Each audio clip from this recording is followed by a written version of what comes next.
happy that she's being recognized like this, because she's put it all out there for her as long as I've ever known her. She's, just thrown everything she's had at life, and that has meant a lot of time working. It's meant late nights, it's meant weekends, and always in the service of helping her patients and achieving, the mission of what her group was out to accomplish.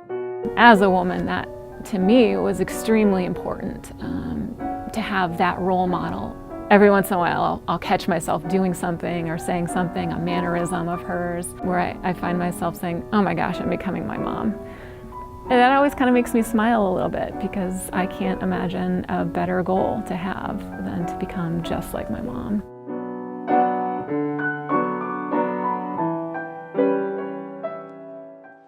She doesn't mince words. She's very direct. That's just her confidence.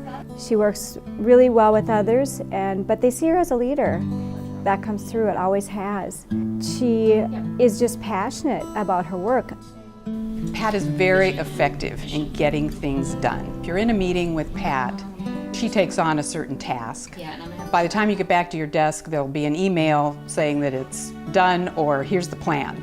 If she says she's going to do something, she does it, and she sees it through, usually with great enthusiasm. This makes her a person that people want to go to, that people want to consult with. People value her input and her ideas. Our highest priority is good patient outcomes and proof that we're really doing as good as we think we're doing compared to national standard. But what are those measures and what are those percentages or whatever those are? We can look at how we compare to what's out there nationally and hope we can reach to that and beyond. We've both been in academics our whole lives until we moved here.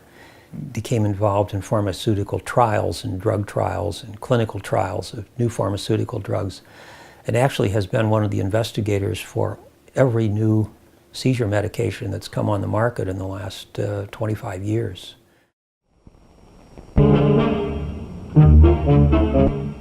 The brain, a pulpy mass of cells and fibers that make up man's nervous system. Some people consider neurology sort of the last frontier. The cerebrum is the center of human intelligence. Dr. Penovich's main thing is her work, and I think she's really devoted herself to her work, her patients. She's a specialist in epilepsy. Good morning. Good morning. I first just found her so genuine and just really wanting to help and also educate me on what this disorder is and how it doesn't have to define me. Touch my finger. Touch your nose. And how I can still be the person that I am and want to be, but she's also going to help me manage this. All right, why don't you bring your legs out here for me?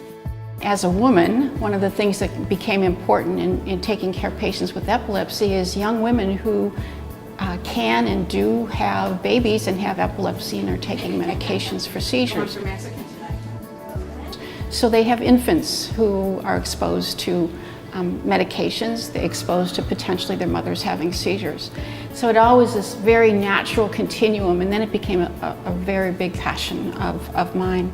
Someone like Dr. Penovich really has to practice from the heart. With her patients, she's very approachable, she's concerned, she's invested. Her heart is really in the right place.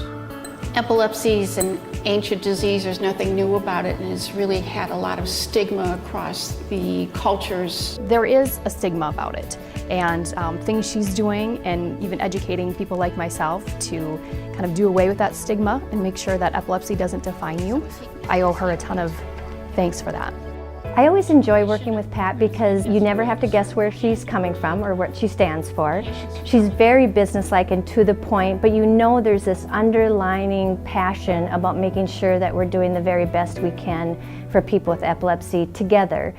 A challenging situation, but she can see the human element, the way to deal with the problem, and you end up laughing about the problems, and that helps solve the problem. And she's just got a lovely approach to life and to people. Well, she's really a devoted mother, and she's an awfully good wife. You could not ask for anyone in your corner who will support you more, no matter what you need that support to be. Loyal, loving, caring, giving, tireless, in so many ways, and it's just a light to everyone, I think, that meets her. And then I've got to work with some really good people throughout my life in many different places and times, and I owe many people many thanks. All right, Mom, thank you so much for being who you are. I love you so much, and I've got something for you. Let me see if I can find it. Is it? Elissa, could you hand me what's right there by your feet? Thanks.